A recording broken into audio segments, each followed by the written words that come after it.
What's happening, everybody? It is time for another Talking with Topher. This is episode 306, and it is February 12th, 2026.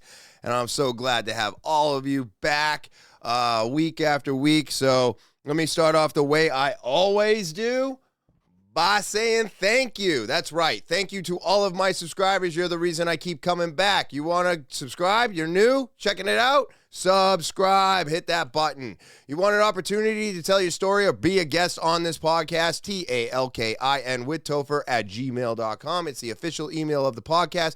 Go ahead and send audio, video, or type it out. Linktree is in the description below the video. That's right. You can find that link down there. It gives you everything TWT. It's just that easy. Don't forget about all my links that are down in the description, plus the links that we discuss in this podcast today so that you, that's right, you can go do your own research. And now with all the housekeeping out of the way, let's get into the episode today. I've got a lot to say. We got a lot to go through, and we need to be quick. At least I do, which is difficult for me because I ramble. Well, let's try and 86 that in 2026, shall we? We are now separated 2 months separated from my dad's passing, and I heard a story that I think needs to be repeated. It was very, very emotional, actually, for me personally, because I guess a couple weeks before my dad's passing, there's somebody that I know that has a friend, and their dad also passed. And unfortunately, you know, I'm not saying that I'm doing well, okay? I'm not saying that I'm doing good. What I am going to say is that I guess I realized that as bad as I was feeling, as bad as everything around me feels, and as bad as I think everything is, okay, I found out through this story that it's not. And I think this is needed for people. I also want to throw out that this is a Topher After Dark. The reason I do that is so that you know I have been enlightened. But I do want to repeat this story. I thought it was really good. So here it goes. The story is that their dad passed. They had a business. They started drinking at the funeral, at the wake, whatever you want to call it. And I guess it just continued on from there. They had really good employees for their business. They ended up not calling anybody back. They ended up not even basically opening the doors to the business again. And then, you know, maybe a month or so had passed, and there was some snow removal, and this friend was out there driving, and he saw the other friend. And so he stopped, and he talked to him.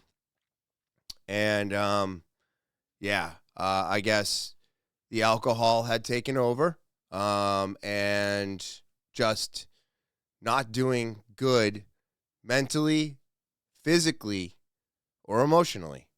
A shell of himself. And the reason that this story got brought up to me is because I have been really struggling with a lot of things going on, especially my dad's passing. It's been so difficult. I still, I want to call him. I want to talk to him. I want to go, beat him up a little bit, whatever, the dad shit. I miss him. I miss him more than I guess I ever anticipated missing anybody, which is fine. You always think that you're stronger than you are, and you get to find out what you're really made of when the situation actually occurs. But it was really eye-opening for me, because I do believe that if I got back into alcohol, and I'm not going to say my dad's death didn't make me think about it, 9 years separated from it. It still did. I think I mentioned that when I talked about him last week or a week before. I can't remember anymore. But it's just something that I want everybody to understand, that no matter how bad it is or how bad you think you have it right now, there's probably 100, 1,000 more people that have it worse than you do. And I needed that. I needed that just like I needed jujitsu, just like I need everything that I have in my life. The way that it's going is what's keeping me threaded together. You know, it holds me. And the friends and the family that I have keep me where I am today. And that friend, you know, heard my complaint, but just needed me to know that there is worse out there. There is bad. And the way he looked at me and told me, he was like, dude, I've never seen anybody do something this hard so well. And I don't know if it is a compliment. I know it's a compliment. And I do thank you for the compliment, obviously, always. But it doesn't seem like an accomplishment, right? So I just wanted to start off with that because losing my dad is absolutely the hardest thing that has ever happened to me. And it's been 2 months now, and it's still so fresh, so raw, and really, really difficult. I want to fucking hide, everybody. I want to hide. I want to curl up into a fucking ball, and I want to disappear. That's what I want to do. If I was to go and do what I wanted to do, I'd lose everything. I'd lose my house. I'd lose my wife. I lose my dogs. I lose my cars. I lose my job. I lose everything. It all goes away. No problem. We can make it all go away. But when you're actually given that option and you choose that direction, what have you done for yourself? What does that do? I do believe constantly pushing through, constantly checking in on my mom, my sister, and everybody else that's going through troubles in their lives today, and just reaching out at least once a week right now. I'm trying my damnedest. I get like everybody else. I get overwhelmed with work. I let my life roll on through, and then I go, my God, it's been 7, 8, 10 days since I've contacted any of these people. And I'm trying to be better at that now. But I don't want anybody out there to think that this podcast is just all conspiratorial all the time. I do believe in confronting and dealing with all the trouble that's in front of me. I never back down, and I'm never going back to sleep. All of the things that we discuss on this podcast are very important today. All of them. Even if it's fake, it's something to think about, everybody. But the one thing I will never do is put my head down and just pretend that everything is okay. I'm not going to pretend it's okay that my dad's gone. I'm not going to pretend that it's okay when my other dog dies. It's not going to be okay, everybody. Nothing's okay. But what's worse than nothing being okay? Giving in and giving up. That's also not okay. So because of all of those reasons, I'm barreling through. I'm angry. I'm upset. I'm hurt. I cry pretty often now, which is weird, to just uncontrollably cry.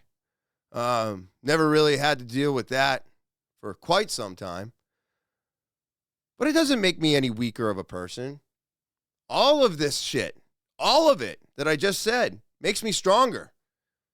I'm still going to class. I'm still crushing white belts. I'm still doing everything I can in my power to keep moving forward day in and day out.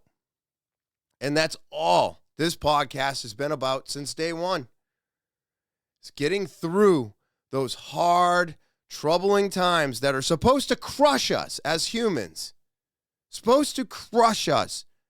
It's supposed to make us want to stay in bed. It's supposed to make you want to give up. That's what makes us stronger when we don't. So I just wanted to take this time right out the gate to let you know that it's all still here. It's what the podcast is still all about. And as soon as I can have more guests on, we will go through our troubling times and we will hear about those amazing stories of coming through on the other side. And right now, I'm in the middle of it, everybody. I'm in the middle of it. I am breaking down every fucking wall that goes up in front of me right now. And it's going to be happening for quite some time. I don't expect anybody to get over a parent quickly. Unless, of course, you had some really troubling times with your parents, then I hope you get through it quickly and get over the trauma that was brought upon you. But when you don't have that part of it in your life, this is not easy. It's hard. It's very, very difficult. And I just keep pushing through day in and day out. All right? So we're going to jump right in, start talking about some of this crazy shit that is going on in the world today. And the first thing is what is going on? Why is the white man getting taken out? What's going on, everybody? Have we not all suffered enough, right? I'm going to let this video play because I'm going to let the video play. That's what I'm going to do. I'm going to shut up because I've been going on for 13 minutes, and I'm going to let this gentleman talk. So a lot of people are seeing this video going around with this House of Representative woman from Kentucky, Sarah Stalker, talking about I actually don't feel good about being white every single fucking day. I think white children need to know that they have privilege and they should feel bad about it. Come to find out that this bitch ain't even really white. She's a fucking Jew. And this is the shit that makes Jews dangerous. Because what they'll fucking do is they will shapeshift into a white person, push anti-white agendas to all the other races, by the way, black people, Latinos, Asians. Oh, look, being white is bad. We have all this privilege, yada, yada, yada. This makes the other races be like, oh, yeah, fuck white people. We hate white people. We want to see bad shit happen to them. Come to find out that this bitch ain't even really white. Because when the going actually gets tough for white people, she'll be like, oh, wait, I'm actually a Jew, guys. I'm with y'all. I'm a minority. Remember Nazi Germany? And this is how they escape any issues, right? Because you'll have guys like Ben Shapiro, too. You ask Ben Shapiro, hey, man, where you from, man? What race are you? You're like, oh, well, you think about it, I'm white. Some people say I'm Jewish, but I'm white. You see what they'll do? They'll do that shit because they know, oh, yeah, I got to make sure I'm white to push any agendas against white people, but then I'm also Jewish to also protect myself in the fucking homeland. And this is the shit that we're aware of now. They can't get away with this shit anymore. We see it through the fucking games. And I wanted to let him say that because what the fuck, man? What is going on, right? I don't understand. Look, I don't know what fucking privilege I have. I have been pulled over. I have been ripped out of my car. I have been slammed onto the ground. I've been arrested more times than I can count. I have never seen any privilege from the color of my skin. Now, you might be able to argue that fact because there might be a dozen times that, I got let go of a speeding ticket or whatever. But you know what I did when I got pulled over and I was going to get a speeding ticket, or I knew I had done something wrong and I'm in my car and I'm fucking shaking like a leaf because I'm completely worried about fucking doing more time in prison or jail, I should say. I've never been to prison. Let me correct myself. I was polite. I put my hands on the steering wheel. I followed the things that I was told to do. Now, I'm not saying that nobody else does these things. But what I'm saying is I've never experienced any privilege because of my skin. I've experienced privilege because of the way that I've acted. And I've also had no privileges because of the way I've acted. I want to believe that this is more true today than ever. And I know there is a lot of factors, and this is a broad brush. But I have to believe that we have made it further in America than this. And if this is the stuff that they're doing, Jewish people portraying themselves as white people, saying that white man is the devil and it needs to be stopped. This is the thing that Jewish people want. They want the white man gone because they find everybody else much easier to control. And I'm not saying you are easier to control. I'm not saying that you're stupid. I'm not saying that anything. I'm not saying anything negative. That's what I'm trying to say. I'm saying this is what they see. They've been talking about this for hundreds of years. It's in the Talmud. It's in the Talmud. So if it's already been written, they're just following the written book, the words, written words. And so therefore, they're just continuing on a path that they feel is righteous for their God. So they don't see this as a bad thing. They see it as a good thing, and they see that the white man is the only thing stopping them from doing what they need to do. So again, it's a false flag. It's a false narrative being written by Israel. Dude, I don't believe these people have any of our best interests in mind at all. Now, the CDC says if American whites don't take vaccines, they will have to find another way to get rid of the whites. Look, I'm not saying that this is an all anti or pro-white thing that I'm doing right now. This is weird to me. And the fact that this is happening today, just makes me think that we're all sliding backwards. Again, believing the narrative of only two stories, right? Nazis, Germany, Hitler, whites, Holocaust, slavery, Native Americans taking America for our own, slaughtering, slavery. Whites did it all. So two stories, same narrative, all being pushed by Israel. So what does that make me feel? Well, that makes me feel angry, makes me feel confused, and it also makes me want to shout out the fact that this is complete and absolute BS.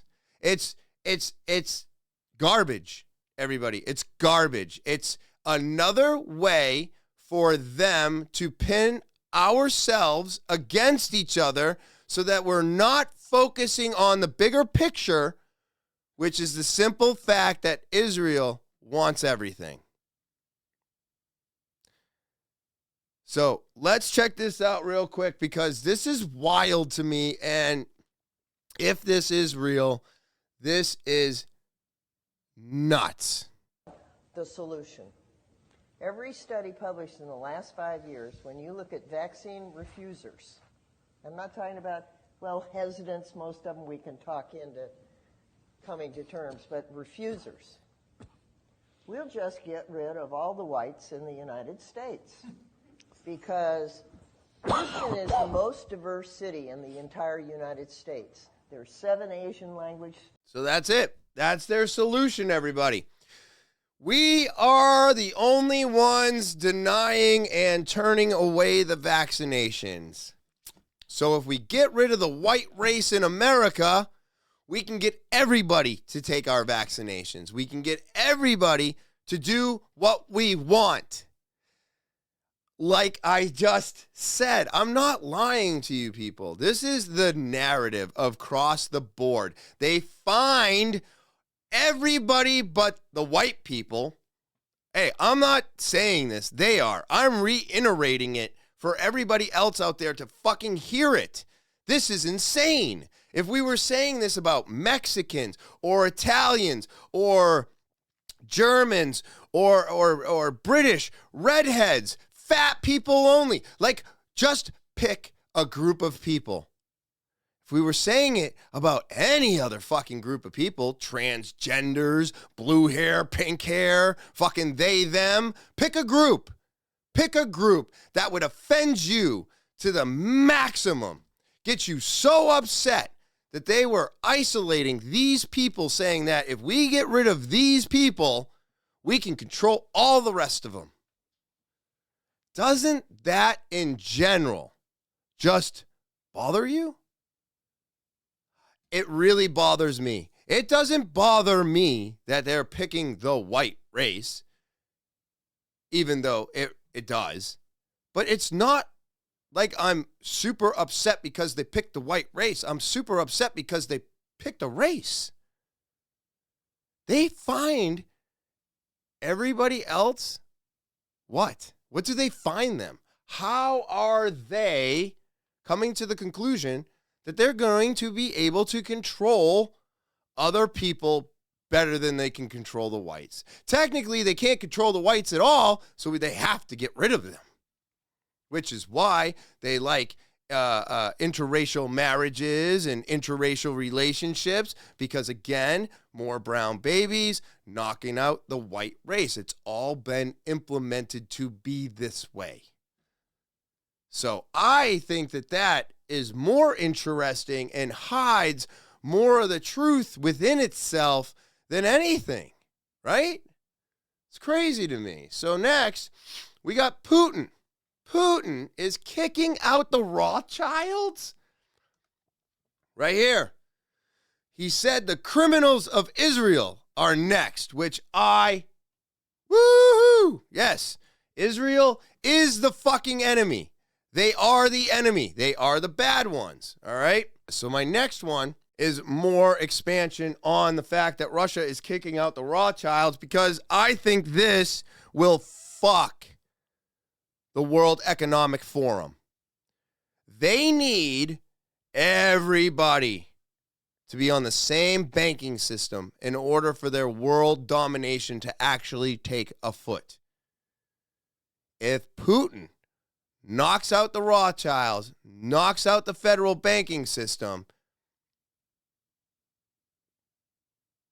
what are we going to do? We can't do, they can't do what they wanted to do, which blew my mind. And then we see this. So, just in, Russia has officially begun the fighting against the wealthiest family of the Rothschilds in Europe instead of NATO in Ukraine, which blows my mind. Did he just realize something? This is a bizarre and a radical pivot. Vladimir Putin has redefined the enemy in the ongoing European conflict.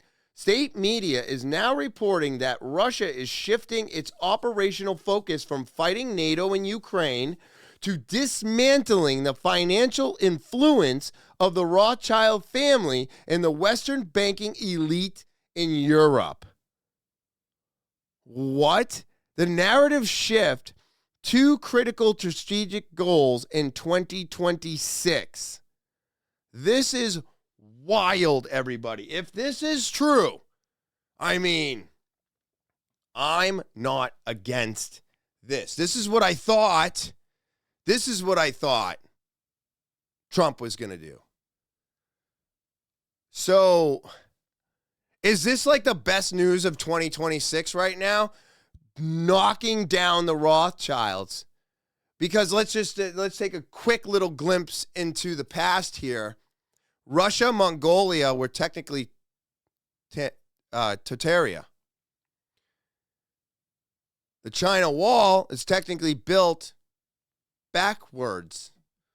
Or was it built by Tartaria to protect itself from China and not the other way around? Again, Tartaria was taken down, but they were taken down from the inside by the Rothschilds, pretending that they are Tartarians. So, if the Rothschilds, which is one of the oldest names, took out the Tartarians, Tartaria turned into Russia and Mongolia. China absorbed the China Wall, but it was never really theirs, just like the Mayan pyramids, the Egyptian pyramids, all of it. I don't believe the Mayan temples, I guess you would call them. I don't give a shit.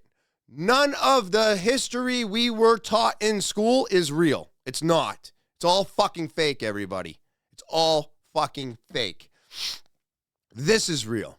This is what's really happening. These are the people that have the control over everyone.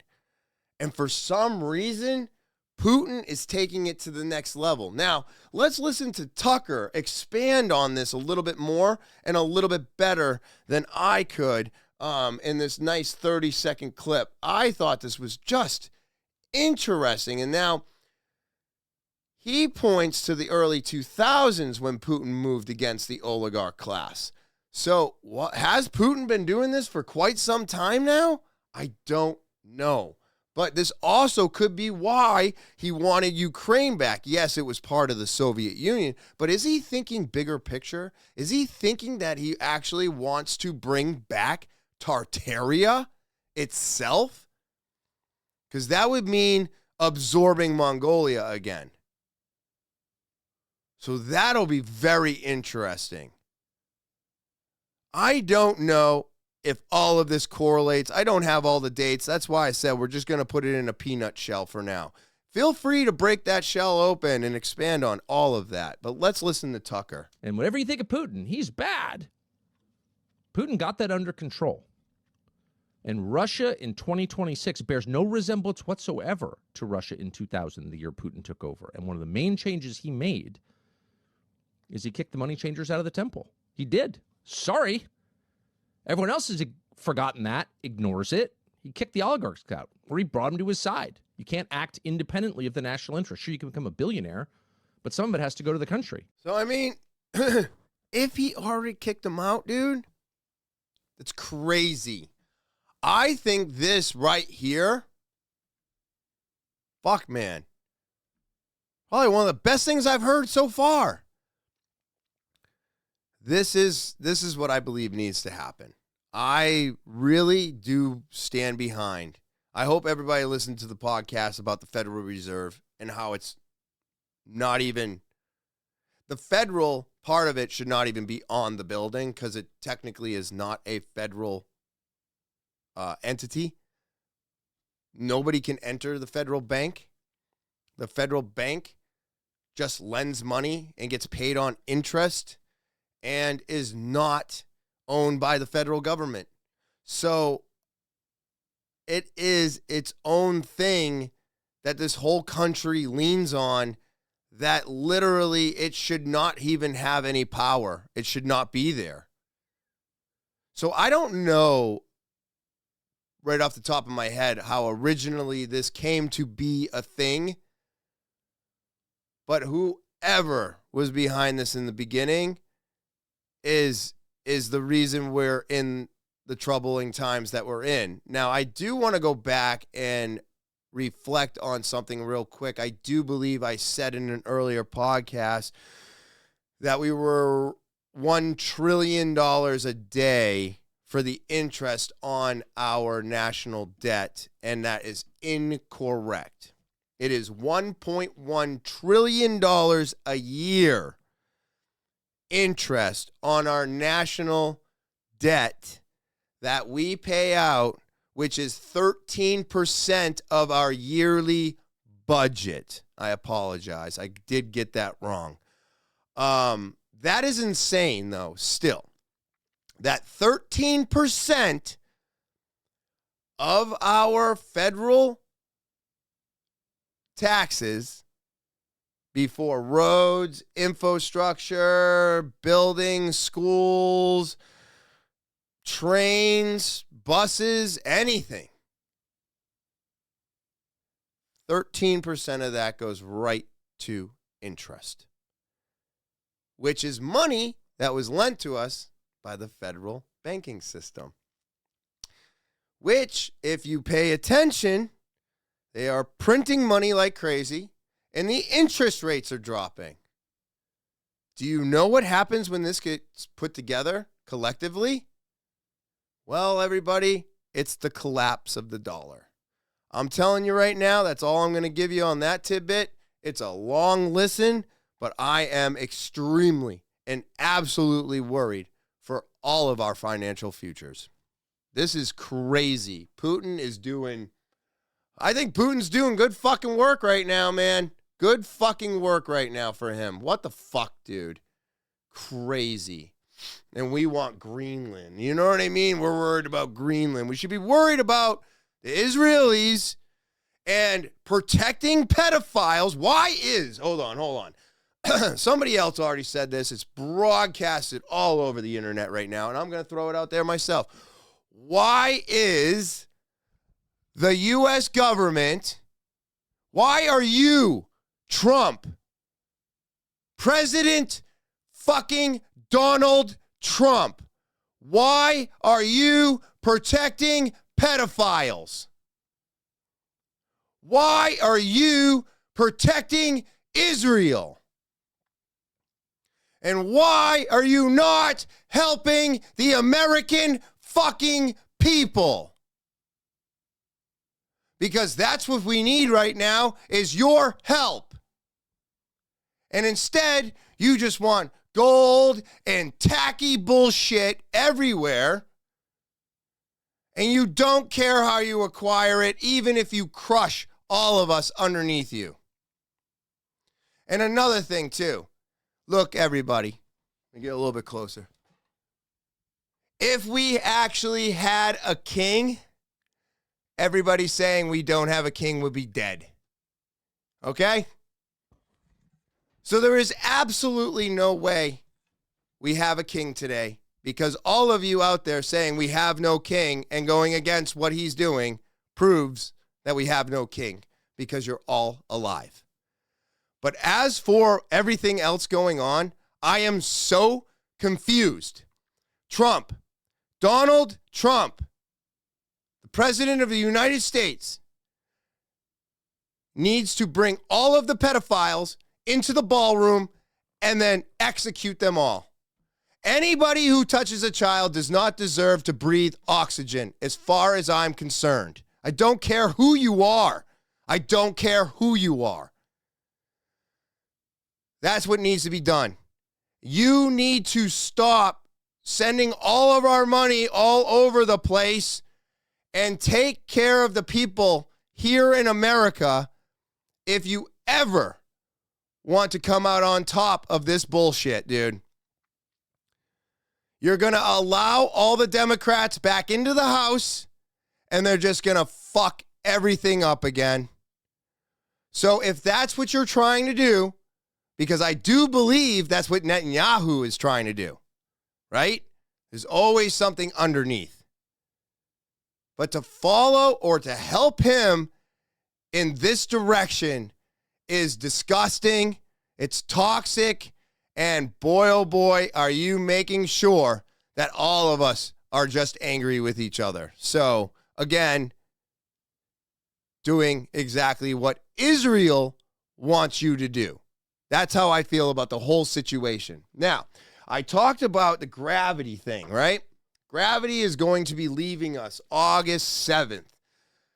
This has been debunked, and I wanted to play the debunking of it because I like to hear every single side of everything that I'm doing, because why? I'm not stuck in my ideas. I did think it was a really cool concept, but this is also a really interesting look at, the whole loss of gravity, right? All right, so let's check it out. It's great. Great stuff here. Oh no, the Earth is going to lose gravity for 7 seconds in August.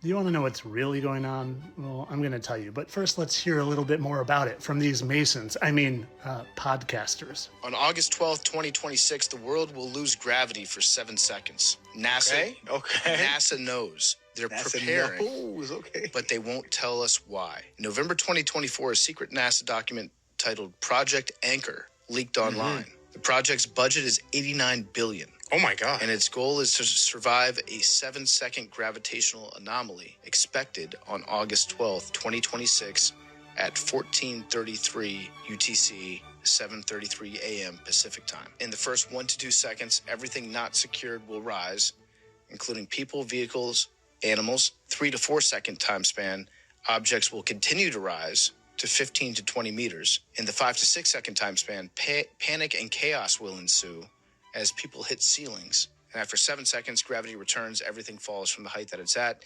The estimated consequences are 40 million deaths from falls, infrastructure destruction, economic collapse that would last over 10 years, and mass panic. Now, I'm going to tell you exactly what this is, because a friend of mine sent me this last night, and within 10 seconds, I said to myself, I bet there's an eclipse on August 12th. So I looked it up. And yes, there's one on February 17th and March 3rd and on August 12th. They won't push this through the news. The news is making sure to talk about it and get it out there. And they're using their Masonic podcasters and content creators and social media people to push it, to stir it up for the ultimate purpose of making you go inside. It's their new Eclipse sunglasses that they push. They want everyone wearing Eclipse sunglasses because they tell you that you could burn your eyes out. But do you want to know what it actually is? There are anomalies in the sky during eclipses that might wake you up out of the Matrix.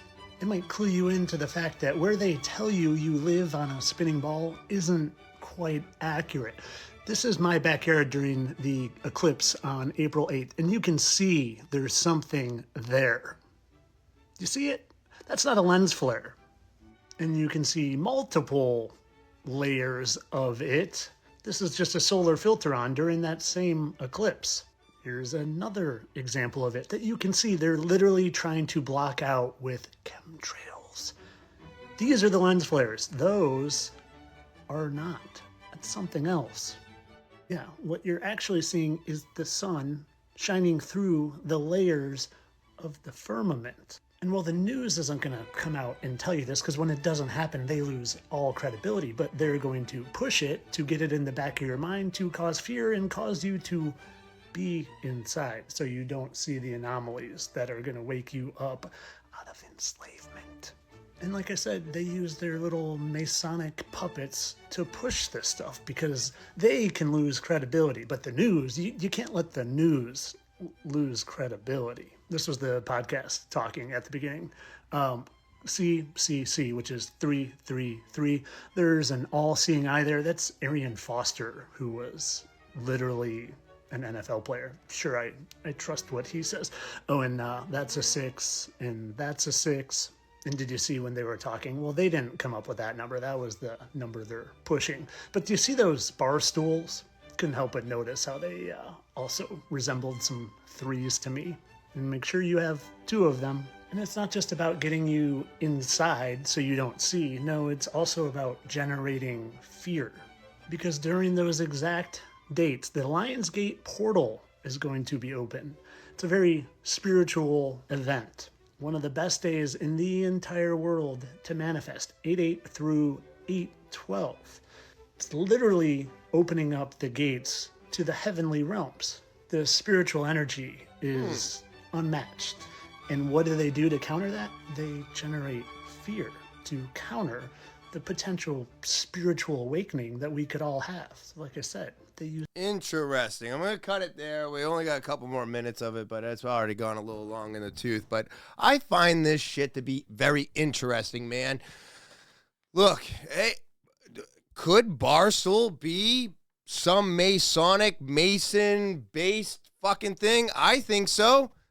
You know, I don't believe that Portner, like, fuck, you know what I mean? Like, all these people that have all the money, that make it to the famous world and do all the things, including, like, people like Hachtua, whatever her fucking name was, Holly or something, I forget.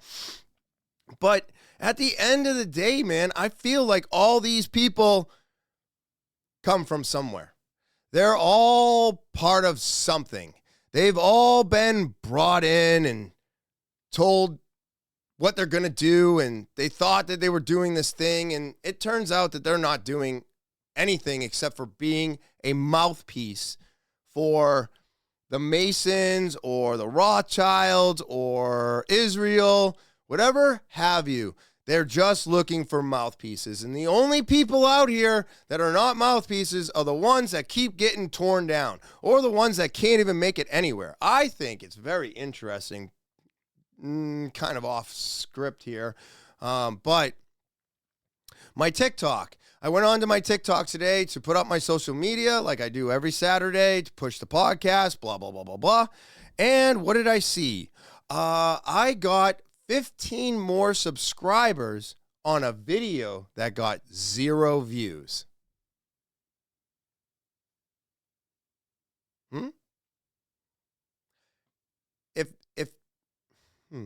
If nobody saw it,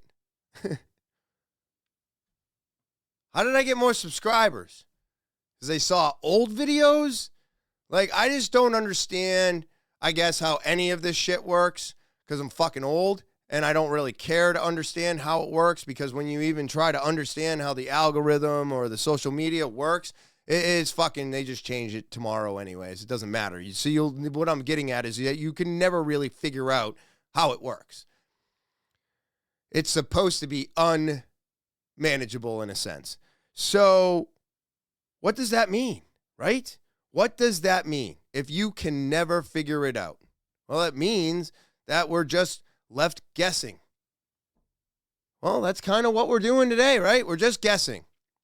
We're throwing some fucking shit out into the air and seeing what sticks because we're sick of, well, I'm sick and tired of all the shit they keep throwing at me, and it's all garbage. It's all garbage. It's all lies.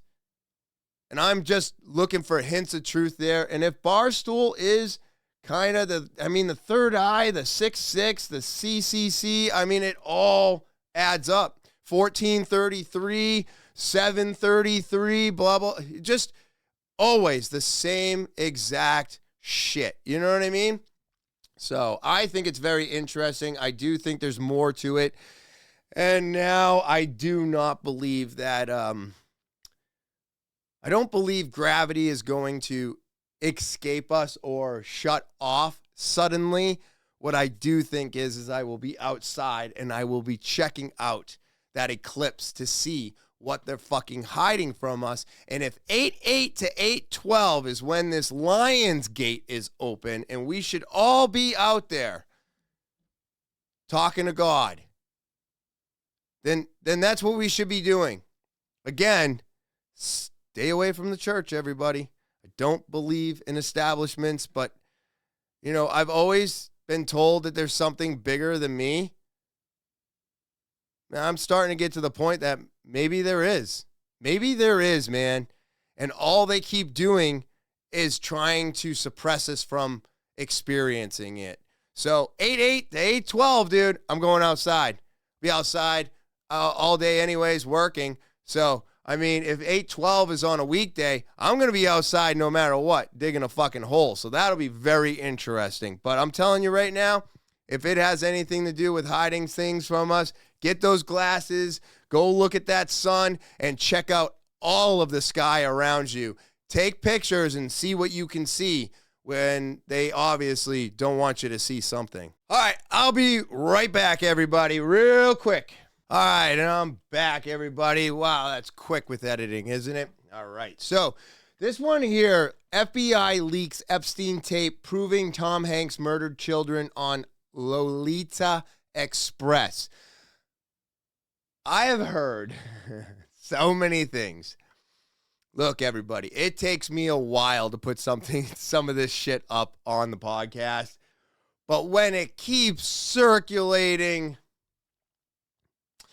sorry, not sorry is all I'm saying. This is not the first time Tom Hanks has shown up on X or anywhere else in a negative manner. And it's weird how when it all started, it was like back in COVID, he was like the very first person to fucking have it or something. And that in itself was interesting for the vaccine push, I do believe. And then he kind of disappeared for a while. And now all of a sudden, once the Epstein files were coming out, right, all this stuff was happening, well, you haven't seen a peep of him. Actually, I haven't seen a peep of his son either, which is very interesting to me. So, like I said, I don't like the fact that Trump is hiding all the pedophiles instead of prosecuting and destroying them. And I don't care, man. Put a bullet in their face. I don't think there's any red-blooded American on the face of this planet that believes that pedophiles should be allowed to breathe. I don't. Okay? I think what he is doing is absolutely 1,000% disgusting. And if this is remotely true, I feel like it's his duty as the President of the United States of America to stop pardoning these people and start killing them, prosecuting them. Do something to make us feel better. Everybody says that everything that we do, our laws, the way we act, the way we were supposed to be doing everything, seatbelts and airbags, all of these safety features, this is all to protect our children. Getting rid of vape flavors, getting rid of cigarettes, knocking off commercials for alcohol, it's all for our children. But yet when the children get touched by pedophiles, well, we pardon them, we hide them, we shift them, we move them. We protect them. What do we do for the kids? Well, don't worry, because we have plenty of pills they can take for the rest of their life now that they're all mentally fucked up. That should be your fucking message. Let's check this out, man. It is absolutely disturbing and disgusting, and I mean, God, I hope it's, I don't know if I hope it's true or not true, but I mean, it's disturbing either way. Since the Epstein files were dumped in heavily redacted form, one name has vanished from the spotlight. Tom Hanks. No interviews, no public statements, no damage control PR. Just a Hollywood legend keeping his head down, praying that the government never opens the vault on the other 99% of what it's still hiding.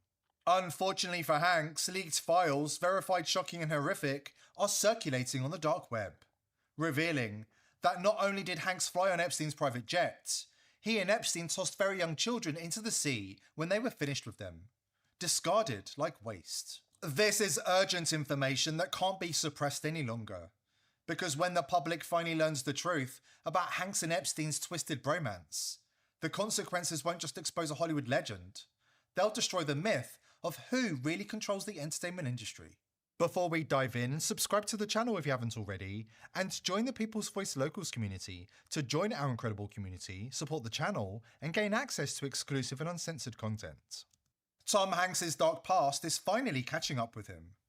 From his long-standing friendships with Hollywood executives credibly accused of crimes against children, to his vile hobby of photographing the remains of lost children, to his secret vacations with Barack Obama, the man who ordered $65,000 of hot dogs across state lines. The pattern is impossible to ignore. Now, if this is remotely, my God, man, I mean, you go and follow this guy, right? But this right here is so, well, don't you find it super, super creepy, disturbing? I mean, to literally say that you tossed children out to sea when you were done with them, like they were a used towel.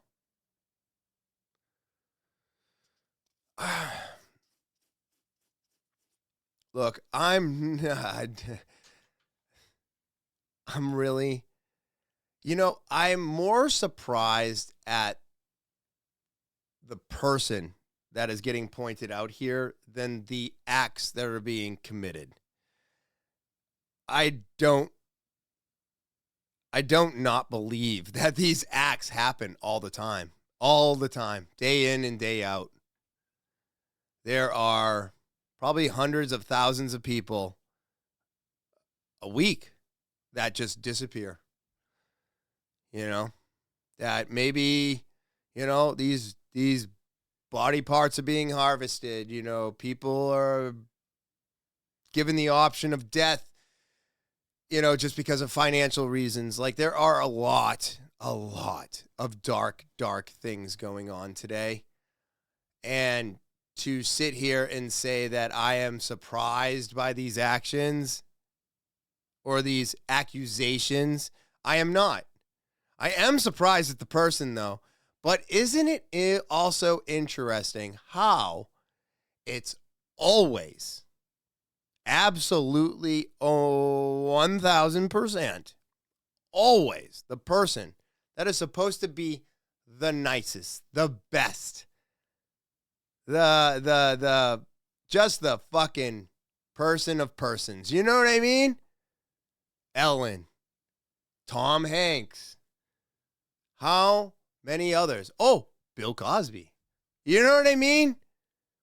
It's always the best of the best that are the most evil of the evil. So again, I could say that this isn't real and it's just an accusation, of course, for all kinds of fucking reasons, right? Entertainment purposes only. I don't need to give it. I can't fight him in court. But it's always the nicest of the nice, isn't it? So, I don't know, man. History does repeat itself. So this here, a student discovers that all presidents are relatives except for one. Now, this I found really fun, and I hope you do too, because this is wild, dude. I mean, all the presidents are fucking related. What? Let's let this girl weave this web and then tie it together. Here we go.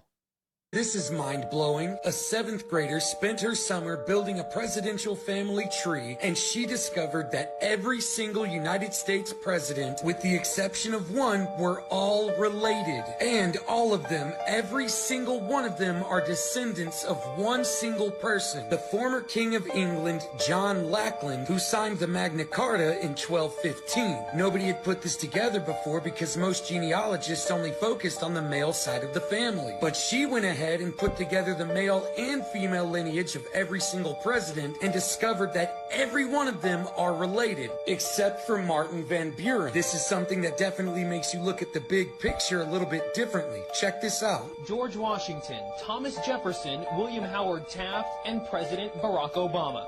One young girl traced them all back to one common ancestor. They're all cousins and all grandsons of John Lackland. It's the first family tree of its kind, pouring through more than 500,000 names for months. 12-year-old Bridge Ann d'Avignon discovered that all the U.S. presidents, except Martin Van Buren, are related to the former King of England, John Lackland Plantagenet. Mildred Reed is his first great-grandmother on George Washington. Obama, Mildred Reed, is the 10th great-grandmother. She started with George Washington, but unlike other professional genealogists that only looked at the male family lines, Bridge Ann was able to link the presidents together using both male and female ancestry. Before this, historians had only been able to link 22 family trees. Dude, I mean, if she did all the homework, what? They're all related.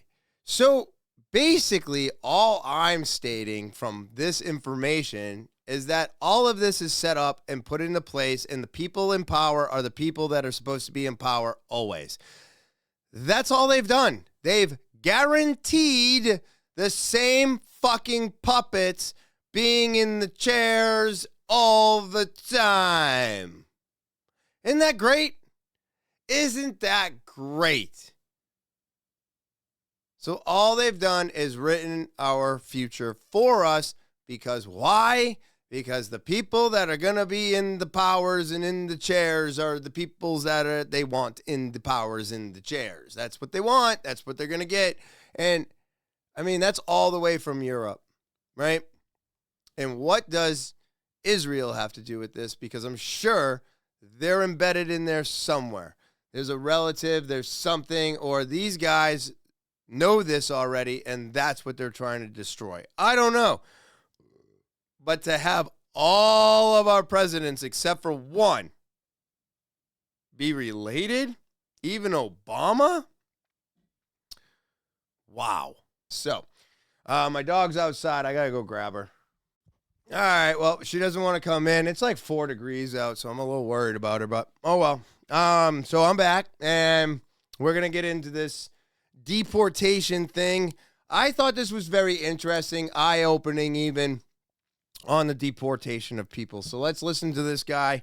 He is the old millennial _. Go and follow him on Instagram, and let's hear what he has to say. You know, the California court system is running into a little bit of an issue. See, they have a lot of court. So because of that, they need a lot of juries. But here's the problem they keep running into. Last year alone, they brought in people for jury duty and found that more than 450,000 of them didn't qualify. Do you know why they didn't qualify? They didn't qualify because they weren't citizens. Now, if that doesn't sound like a big deal to you, it's because you don't know how jury selection works. Because do you know where they get the list of people to bring in as a jury? The registered voter rolls. That's how you register for jury duty. When you register to vote, are determined to be eligible to vote, you are then eligible for jury duty. So what that means is that California had at least 450,000 people who were registered to vote, but were not citizens. Meaning that's 450,000 people in California who are illegally registered to vote. Yep. That's that right there, man. There it is. That's what I'm talking about right there. This is a major, major problem. And again, this is why I think the finding of these illegals is a good thing. I'm sorry, man. They opened up those gates. They gave those people a T-shirt. They gave them a license, and they asked them to vote for them. Those are all real things. I played those lines. The people were standing in that the other people got to cut in line, showing up on buses in droves and just being funneled in and asking to vote. It was evident that they were trying to fuck up the 2024 election. It was so evident. It was so clear. They pushed so hard by letting 11 million people into our country every year for 4 fucking years, hoping to sway the election. It failed. I don't believe in Trump's whole fucking I had my shit stolen, blah, blah, blah, 2016. Fucking whatever, bro, you lost. I voted for Biden, you cunt. You were toxic. You were fucking off the chain, bro. Just a psychopath. We didn't know what to expect from you. So yeah, a lot of us voted for that fucking dead zombie motherfucker. Okay, whatever, dude. You didn't lose by it being fixed. But that doesn't mean they didn't take that narrative from 2020 to 2024 to guarantee them being elected back in. That, I believe, did happen and failed because all of us were tired of the fucking zombie that we should have never voted in the first place. It was an absolute fucking mistake. Now, I'm still unhappy. Why? Because I'm not benefiting from anything that I was told I was going to benefit from. So what did this all prove to me? That it doesn't matter what monkey in the suit is in the chair. It's just a monkey in a fucking suit, everybody. But this is really this was really eye-opening for me because of the simple fact that I was like, Jesus Christ, man. 450,000 people were registered to vote and could not do jury duty. It's terrible. That is absolutely terrible. Now, why weren't any of those people brought in for questioning, brought to detention centers? Why isn't ICE just hanging out at the courthouse, checking out the jury selection and everybody that gets denied? I just looked at this as an easier way to find what they're looking for instead of, I don't know, roaming the streets and stopping traffic and gas bombing children and, I don't know, shooting people in the face, man. I'm not saying that situation could have been avoided because that situation has already happened. So you can't negate the past, okay? I'm not a fucking, mental person that wants to be like, if this was this way, it wouldn't have happened. Well, it's over, right? So all we can do is try to prevent the next thing. So if we're trying to prevent the next thing, then maybe this is what they need to be doing. Maybe they just need to sit there and just be like, hey, let's call in everybody on this list for jury duty today. Let's see how many people are not residents of America, right? So if you're registered to vote, you get called in from jury duty, and you can't do jury duty, then you get looked into. That's all I'm saying. It would clear out the streets, probably make everybody feel a little bit more comfortable, and we wouldn't have to worry about ICE on our doorsteps. They would just be hanging out at the fucking courthouse all fucking day, where they belong. So I don't know if this is a solution, but it sounded like one in my head, so there it is. Now, Bible from 1818 reveals something shocking. I find this stuff to be so intriguing, so let's check it out. If someone told you that the year 2026 was the 6,000th year of Earth's history, you would say, I already know people think the 6,000 year crowd is crazy, right? Do you want me to show you something from a Bible from 1817, which is maybe why they changed the Bible, and the new ones aren't exactly the same as the old ones? Check this out. So this Bible is a standard Bible from 1818, and it has the Old and New Testament, and it of course has Genesis. This is what you got to look out for in these old Bibles, and I'm looking for some now because I got to see this in front of my face, man. Look at this. So it says, from Adam, right here where my finger is, from Adam unto Christ, there are 3,974 years, 6 months, and 10 days. And it actually has, in chronological order, the creation, 4004 BC. Now, other Bibles from the 1800s talk about this 4,004 years before Christ, since the time from Adam until Christ, 4,004 years. Now, here's the crazy part.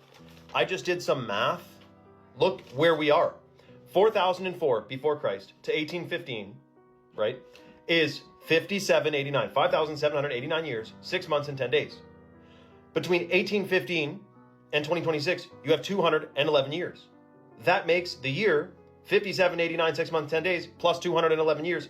We're in the year 6,000, dude. Where is it? 6,000. That, or we came from a gigantic explosion randomly called the Big Bang, and you think one of these is more likely than the other.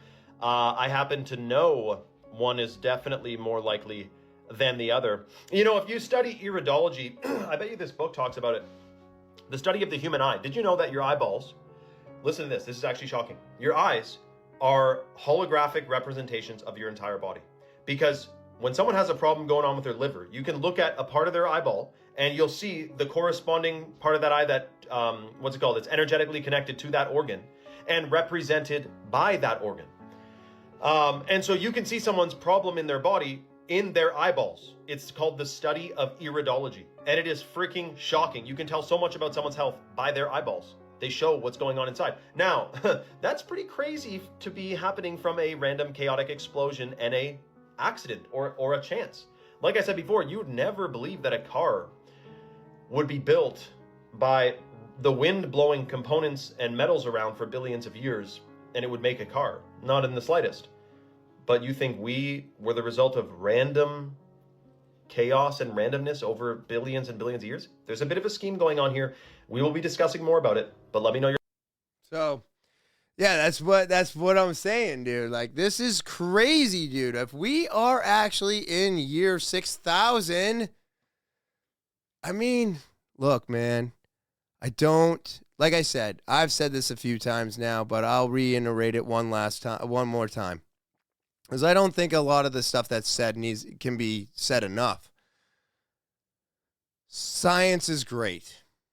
Science has done a lot for us, but science has also been manipulated to tell a story for certain people, and that can't be ignored. Science is manipulated to tell a story always.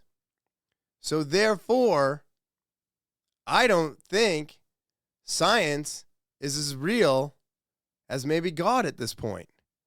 Because again, science came from man.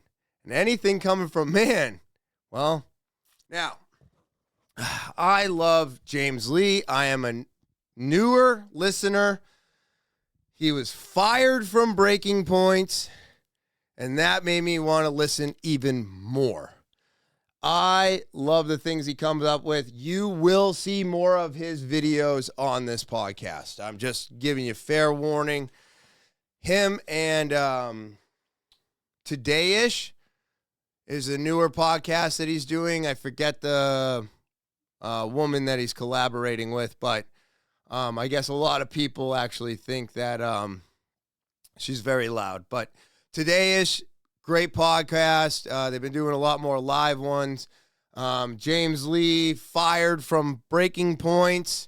And anybody getting fired from anywhere is usually a sign that they're on to something. I'm telling you. Check them out. I mean, you know, how many people are not listening to Candace Owens now? You know what I mean, guys? It's just same. So let's listen to James Lee. Nancy Pelosi just said one of the most absurd things that I've ever heard. I have said to people when they ask me if this Capitol crumbled to the ground, the one thing that would remain is our commitment to our aid, and I don't even call it aid, our cooperation with Israel. That's fundamental to who we... So as our nation crumbles to the ground, with our last and final dying breath, we will serve the state of Israel. Amazing.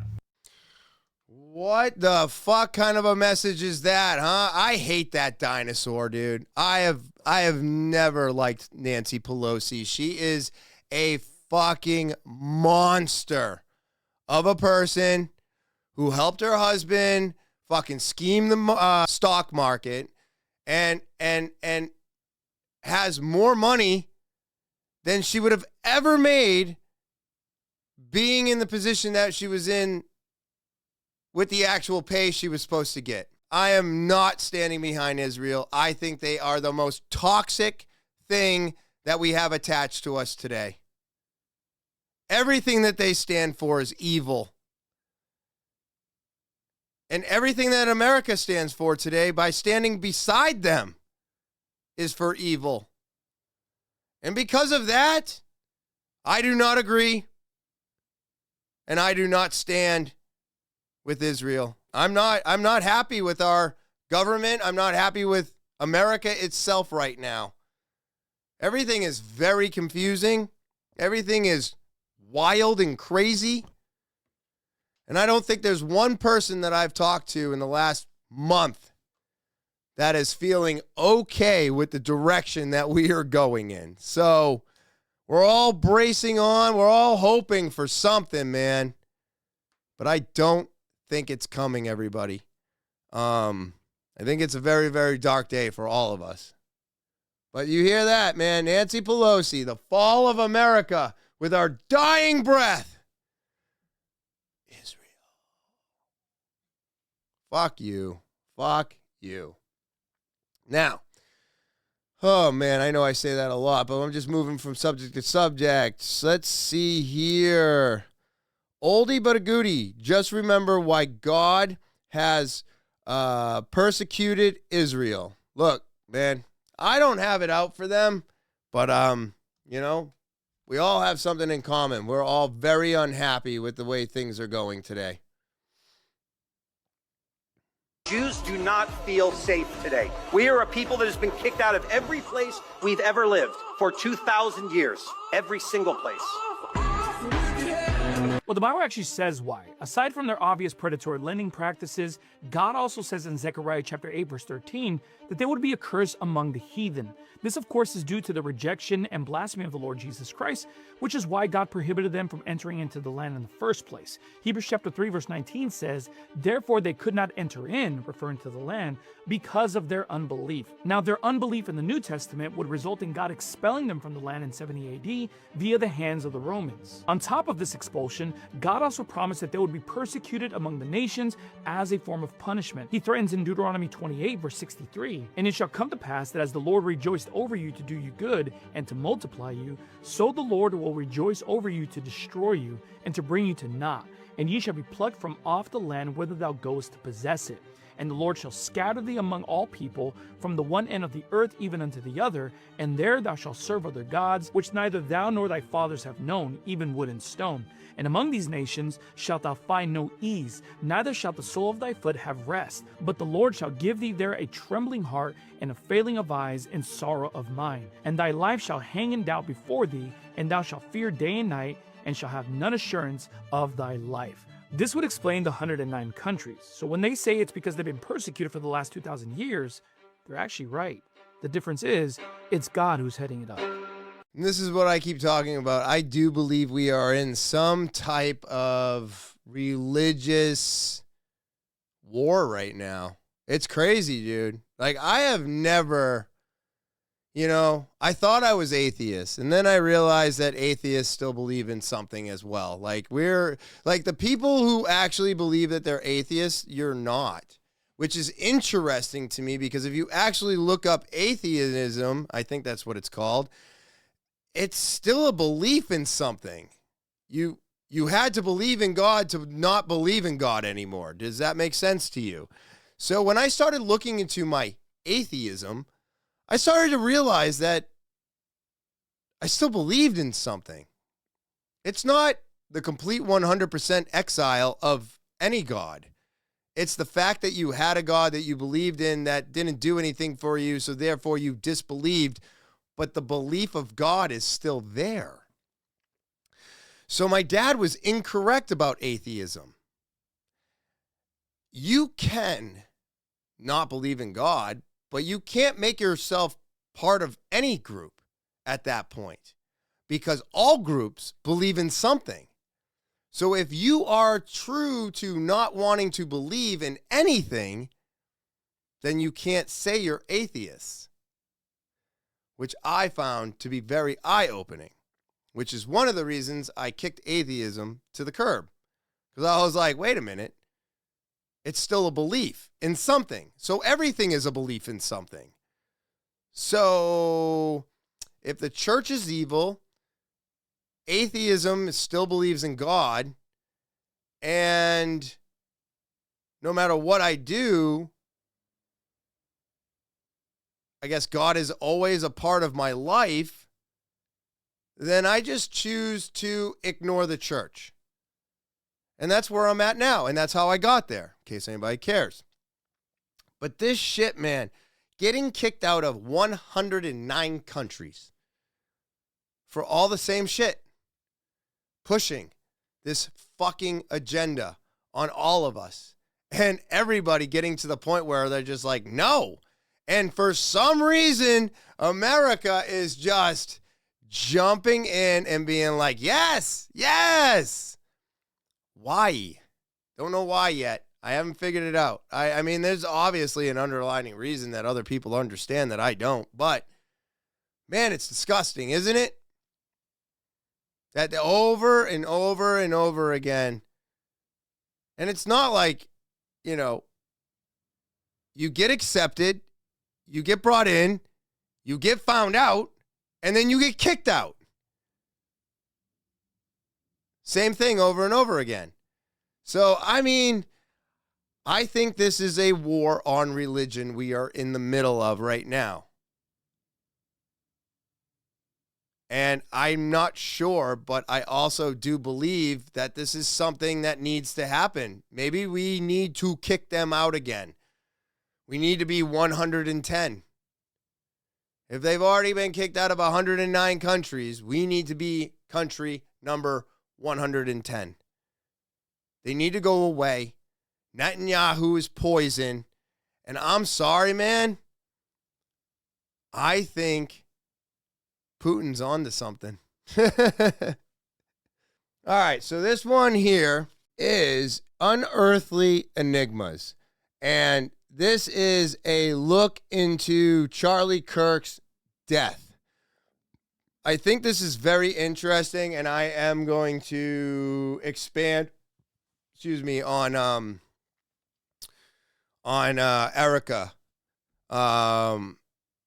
at some point. I mean, do we even think she's human at this point? Just an evil, evil person, man. And I guess it's Team America or something was his turning point, or I don't know. He had something, and she's got it now, and she is just, I mean, where are the kids been, right? It's weird, dude. It's all weird. All of the things seem to make more sense than the actual reality that they are trying to stuff down our throat. Check this out. Get this clear in your mind. Charlie Kirk left behind no coroner's report, no church funeral, no burial site, no grave, no official death certificate. Nothing that marks a man as dead. Just silence where answers should be. And still, no autopsy, no findings released, no ballistics report, not a single eyewitness on the record. Yet somehow, his widow steps into his spotlight as if the script was written months in advance. The entire crime scene? Erased within hours. They tore down everything, even the Dairy Queen. Evidence wiped away with surgical precision. Where were the paramedics? Why was Charlie's body secretly removed and illegally flown out on Air Force 2? Why did Donald Trump pardon a Navy SEAL killer whose shadow touches this case too neatly to ignore? And the stadium. Turning Point booked it 4 months before Charlie died, and a massive high-tech memorial was produced in just 11 days. A timeline that doesn't make sense. Now look at Erika Kirk. Multiple women appearing publicly as Erika. No birth certificates for the children. No names. No faces. Not a single video of Charlie with his own kids. Not at a birthday, not at a picnic, not anywhere. A family with zero digital footprint in 2025. Freemasonic and occult symbols circle this tragedy with eerie consistency. Symbols nobody wants to talk about. And the gun? Found on property owned by Palantir. Interesting. Meanwhile, Kash Patel removed multiple FBI leaders in that district just days before the shooting. And Charlie sold his home for $5 million 8 months before his death. Then ask yourself this. If the father of your 2 young children had just been murdered, would you really leave them with a nanny and go on podcasts smiling from ear to ear? And the beauty pageant thread only makes the picture stranger. A 17-year-old first-time Trump pageant contestant wins, and later, Trump appoints a woman from that same pageant, with zero experience, to one of the highest legal roles in the country. Coincidence or choreography? This is only a fraction of the evidence, just a sliver of what's been buried or erased. And if you strip away the emotion and follow the trail, the conclusion doesn't whisper, it pounds on the door. Undeniable. So now I want to hear from you. What do you... It's pretty interesting if you ask me. I do not believe that Charlie was assassinated by a 30-06. It's absolutely impossible. He would have no head. I don't know if it was his microphone blowing off. I do know that that scene is gone. They wiped that out. They cut the bushes down. They paved over it. Why did the Dairy Queen have to be ripped down? Why did they dismantle and take apart everything immediately after? Why has there still been no reports on anything? Or that memorial I thought it was weird when it happened. I was trying to be respectful of a grieving widow. But the longer time goes on, I'm still not seeing a grieving widow. I'm seeing J.D. Vance and Erika become more chummy and act more like husband and wife than Erika and Charlie did. Where are the kids? Why are their faces never on camera? Why have I seen videos of Charlie playing with one of the kids, and then the kid acts like he doesn't know? Now, at the time, I was like, well, I've run into that situation, right? My dad had a beard, shaved it off. I was young. I didn't know who he was. But my mom said I knew who he was before he shaved off the beard. Do you know where I'm getting with this? So why did the kid act like he did not know Charlie or who Charlie was if that was really his dad? Because Charlie was always clean shaven. So that kid should have known who he was. But the video I saw clearly stated that that kid had no fucking idea who that man was. So is he dead? Is she Satan? Is Trump behind all of this? I don't know, man. But she is the head of that podcast platform, Turning Points USA. I think that's why I kept getting hung up on it, because I thought I was saying it incorrectly, because I thought I was adding in breaking points. But it's not. It's Turning Points USA. So was this all a plot to get Erika into place? Is Charlie even dead? Or did he just sell off everything and set this up exactly how they wanted him to so that she could be in the position that she's in now? And they just gave him everything he needed to disappear quietly. But in front of us all, it looked like something else. I mean, Tyler's not the shooter. And how many times have we had this situation happen? Well, I can definitely name two others. Martin Luther King, JFK, and Charlie. So I'm just saying, there's three great examples, and there's many more where those come from. This is a narrative that has been written for us many times now. So I would not be surprised if it was the exact same scenario with a different group of people, right? Because it keeps happening over and over again. All right. This one here. The Bank of Canada just said it, everybody. They just said it. Were you listening? Because I'm telling you right now, they're putting it in front of all of us, everybody. And if it's starting somewhere else, they're trying to get it here. You understand me? Pay attention. Fortunately, what that means is that unless something else changes, our incomes will be lower than they otherwise would have been. They'll grow, but they'll grow along a low. This was the old path. Now there's a new path, which is below the old path. There are things the country can do to try to bend that curve up, but those aren't things monetary policy can do. These are more structural changes. I mean, fundamentally, as a senior deputy governor is hammered many times, we need to get our productivity growth up.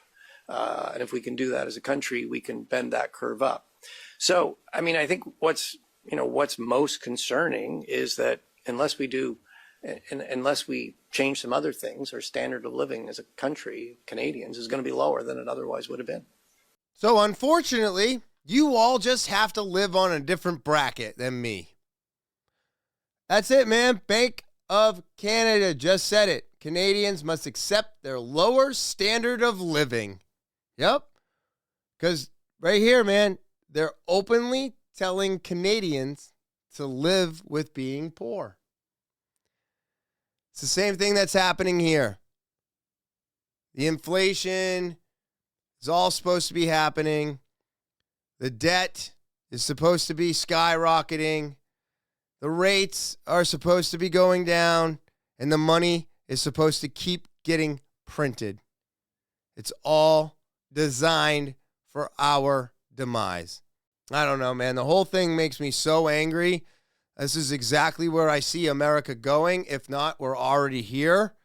They just haven't blatantly told us like these guys just did to our faces yet.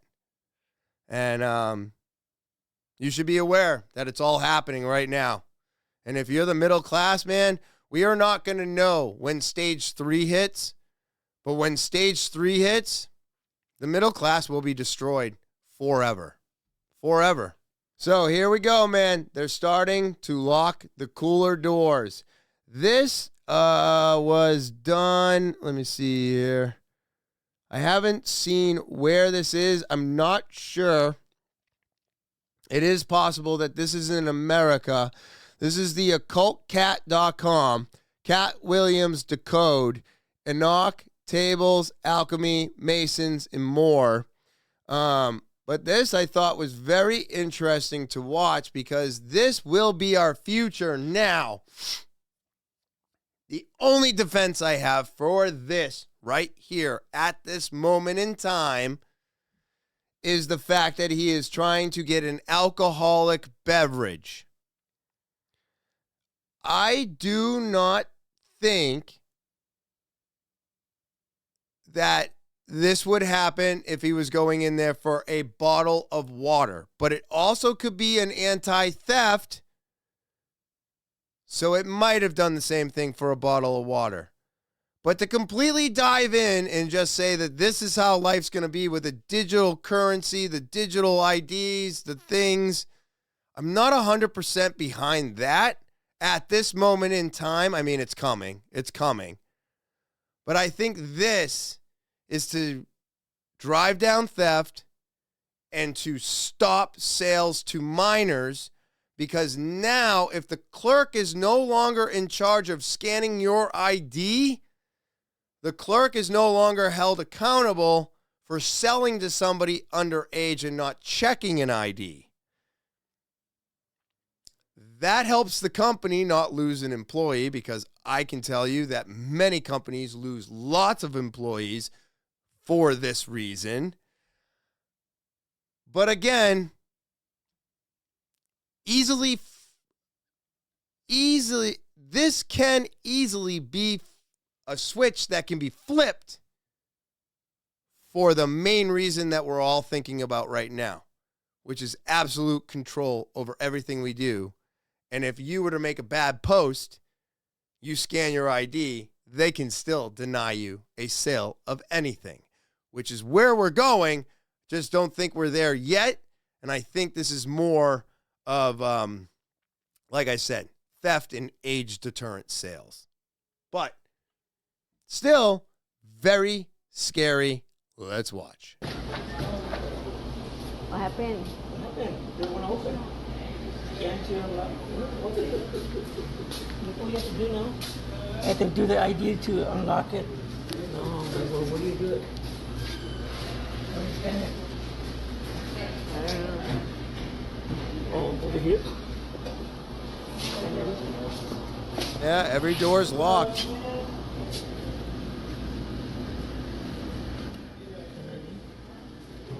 Look at that, scanning the ID. Oh, you did it wrong. Turn it down. Is that New York? That looks like a New York license plate. I mean, looks like a New York ID. My first time ever doing this. What door do you want to open? What door you want? 1, 2, 3, 4, 5, 6, 7. 6. He wants to open up door 6. You win $1,000. Unlock door. Grab your ID. Now we walk back over to door 6. And as he opens up door 6, now he can get in. But it is all alcoholic beverages, everybody. Like I said, I have, you know, we're looking at this as this is it. It's here. Because it's Cat Williams, right? Because that's where he's at. That's the level he's at. He goes much deeper than I do. He also sounds and speaks a lot better than I do. So, but what I'm saying is, I can't go all in with saying that this is what it's about right now, because we are looking at least 5 coolers of alcohol and high theft items. Energy drinks and shit like that, where doors 1 and 2 was like juice and water. You know what I mean? So what I'm getting at here is that this, as of right now, may just be a theft deterrent. But is it not something that could be turned into now you have to do it this way no matter what? It's going to be a slow trickle, but it always starts out as a theft and a, you know, making sure we don't sell to children, right? Children being the scapegoat, as always. That's where it starts. So I am on board with Kat if he agrees that this is a starting point for the evolution of the ID. And I think he might be on to something, but I don't think this is exactly how it's going to go in the future. You know what I mean? There's going to be a few more things you're going to need to tap and click. Like, did you agree with the president's post today? And if you write no, they can be like, well, we don't want to sell you anything. You are now limited. You know, I think I played a video of some concept of that happening in the future, and it was very eye-opening to me. This is not far away, but again, I don't want to say that it's the end-all, be-all, but the Great Reset of 2033. This is how it's going to happen. This is the first time I've heard of 2033. We've been doing 2027, 2030.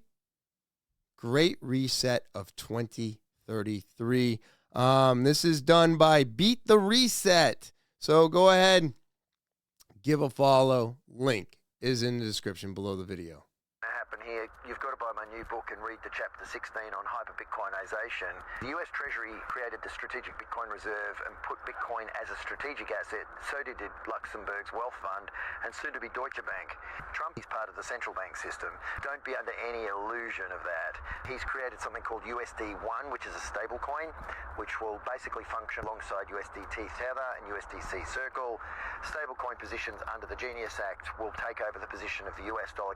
And of course, they're going to keep it functioning so they can keep trading oil with Saudi Arabia in the Middle East, right up until about the time that Saudi Arabia switches over to the BRICS group, which they're about to do along with Palestine. And they're going to trade out of it using stablecoin, and then they're going to flick over under Project Agora with the Bank for International Settlements. They're going to flick over to their new CBDC system, and they'll bring it in via the European Central Bank. That is the fast track, very quick version of how this all plays. What it will mean in the end is that the US dollar will fail. Stablecoin will take over temporarily. Most will end up on UBI, which is a terrible position. The rest will end up in CBDC. Those that are in Bitcoin and commoditized assets like gold and silver will do very well because the USD goes to zero here, along with all pegged fiat currencies. Treasuries are worthless. Long-term treasuries are dead. All we need now is for short-term treasuries to die, and that's the end of the USD. And that, again, my friend, will happen about the time that the petrodollar dies at the behest of Saudi Arabia and Aramco. What?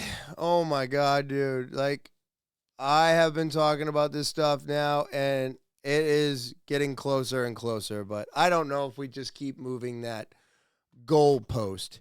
But I mean, it's all coming. It's all coming. The end of the dollar is not far away. Look up and follow the money, everybody. How American currency got to where it is, how currency got to where it is. Look at the Greeks, how their currency was, how their currency died. We are all on the same path. The fall of the dollar is the fall of the United States. And, I mean, Nixon was the one that started the decline by taking away the gold standard and allowing the federal bank to just print fucking money however it wants to, whenever it wants to. Literally, any of these banks can just call and be like, hey, I need $20 million. And they're like, sure, print it. And then they lower the rates. And here we go. And, you know, it starts with the money not being what it's supposed to be, right? Well, did you know that pennies at one time were all copper?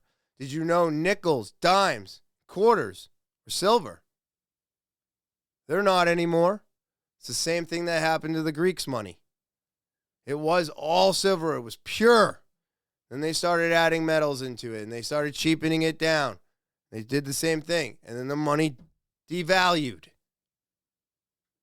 We're doing all the same shit right here in America. It's happening right now. It's happening today. Digital currency is going to be the new. I just don't know if it's going to involve me and you. I just don't. I think they're trying to make it for themselves, and we're not even a part of this, because by the time it all goes down, they've crushed the middle class to the point where we're all homeless. And they just own everything. Not sure that's why that's the way they want it, but boy, oh boy, they are just looking forward to looking down and spitting upon all of us, aren't they? Pretty cool, huh? You don't need a king to be ruled by heathens and thieves and pedophiles. It's happening today with our own government. So, our republic is dying, democracy is dead, and the middle class will be no more, everybody. It's very, very scary times to be alive, but it's also great times to be alive, right? Because we got great inventions and all kinds of shit happening. Those are the distractions. Well, all right, everybody. I want to thank you. I want to thank everybody for always watching and liking and commenting. Thank you so much for everything that you do. I greatly appreciate all of you. If you are new, stopping by, checking out the podcast for the first time, hit that subscribe button. Want to tell your story or be a guest? talkinwithtopher@gmail.com. And then, of course, don't forget about the link tree. It's how you find everything TWT. It's just that easy.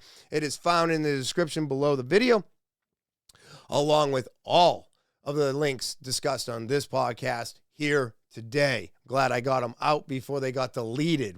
Two of them got deleted already. So, good times, everybody. You know, we got to stop the misinformation bus. It doesn't exist. The only reason it exists is because they're telling us it exists. I do hope everybody out there has an amazing Thursday. I hope you enjoy the rest of your weekend. And as always, I will talk to you next week.